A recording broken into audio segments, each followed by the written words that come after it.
வணக்கம் நண்பர்களே. ஆசிரியர்களுக்கு ஒரு இன்ப அதிர்ச்சி. ஊதிய உயர்வை அறிவித்த அமைச்சர் அன்பில் மகேஷ்.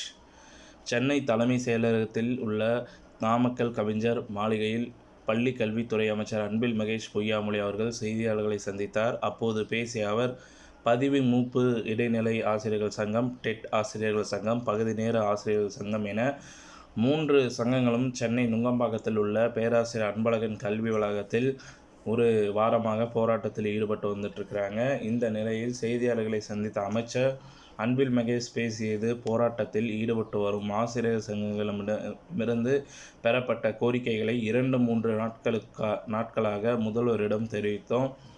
முதல்வரின் அறிவுறுத்தலின்படி ஆசிரியர் சங்கங்களின் சில கோரிக்கைகள் நிறைவேற்றப்பட்டுள்ளது.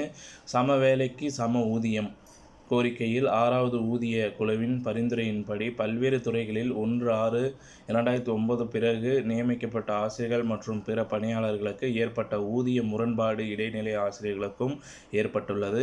இடைநிலை ஆசிரியர்களின் ஊதிய முரண்பாட்டை களைவதற்காக 3 பேர் கொண்ட குழு அமைக்கப்பட்டுள்ளது. அது விரைவில் அரசிற்கு பரிந்துரைகளை வழங்கும்.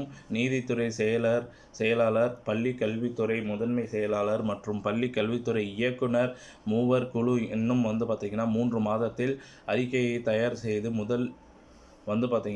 எங்களிடம் வழங்க வேண்டும் என தெரிவித்துள்ளார். எனவே வேலை நிறுத்தத்தில் ஈடுபட்டுள்ள ஆசிரியர்கள், அரசின் மிக முக்கியமான திட்டமான எண்ணும் எழுத்தும் திட்டத்தின் ஆசிரியர்களுக்கான பயிற்சி நடைபெற்று வருகிறது.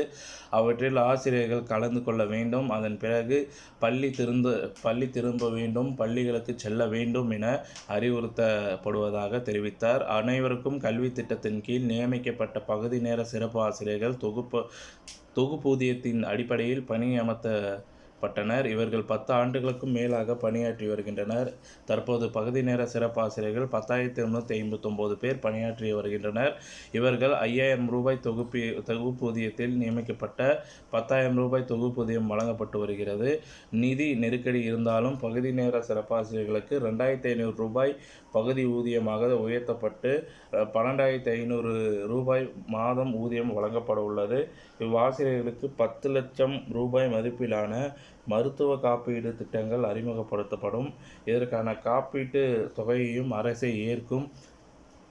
எனவே இதனை ஏற்று கைவிட்டு பணிக்கு திரும்புமாறு கேட்டுக்கொள்ளப்படுகிறார்கள். டெட் தேர்வில் தேர்ச்சி பெற்று ஆசிரியர் பணிக்காக காத்திருக்கும் பணியாளர்களுக்கு வரம்பு வயதை பொறுத்து பிரிவினருக்கு 53 எனவும் இதர பிரிவினருக்கு 58 உயர்த்த முடிவு செய்யப்பட்டுள்ளது.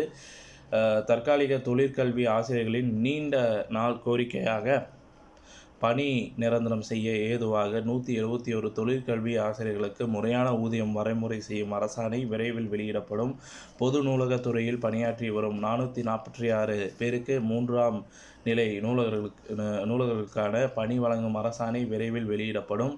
ஆசிரியர் சங்கங்கள் தொடர்ந்து ஆர்ப்பாட்டத்தில் ஈடுபட்டு வந்தாலும் தமிழக முதல்வர் அவர்கள் நிதி நிலைமைக்கு ஏற்றவாறு கோரிக்கைகளை நிறைவேற்றி வருகிறார்.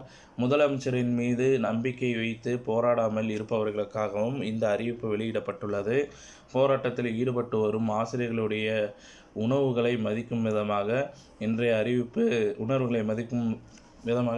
அறிவிப்பு வெளியிடப்பட்டுள்ளது. ஆசிரியர் சங்கங்களின் கோரிக்கைகளை கருணை உள்ளத்துடன் பரிசீலிக்க வேண்டும் என தமிழக முதல்வர் நினைக்கிறார். ஆசிரியர் சங்கங்களின் கோரிக்கைகள் அனைத்தும் வரும் காலங்களில் பரிசீலனை செய்யப்படும். ஆசிரியர்களை தங்களை வருத்திக் கொள்ள வேண்டாம். அந்த மன உளைச்சலை தமிழக முதல்வருக்கும் பள்ளி கல்வித்துறையை சார்ந்தவர்களுக்கும் வழங்காமல் நீங்கள் உங்களுடைய பணியை செய்யுங்கள். உங்களுக்கு என்ன செய்ய வேண்டும் என்பதை கவனித்து செய்ய அரசு தயாராக உள்ளது.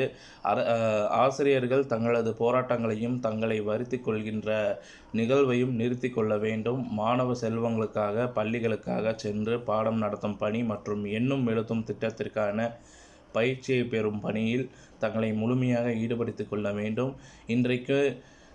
இன்றைக்கு இருக்கும் நிதி நெருக்கடியிலும் தங்களால் என்ன செய்ய முடியுமோ அதனை முதற்கட்டமாக செய்துள்ளோம். ஆசிரியர் பெருமக்கள் தமிழக முதல்வரை நம்ப வேண்டும்.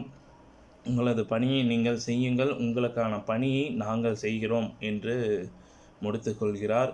இத்துடன் இந்த செய்தி தகவல் முடிவடைகிறது. இந்த செய்தி தகவல் பிடிச்சிருந்தால் லைக் பண்ணுங்கள், ஷேர் பண்ணுங்கள். மறக்காமல் நம்ம சேனலை சப்ஸ்கிரைப் பண்ணி பெல் ஐக்கானை கிளிக் பண்ணி வச்சுக்கோங்க. நன்றி, வணக்கம்.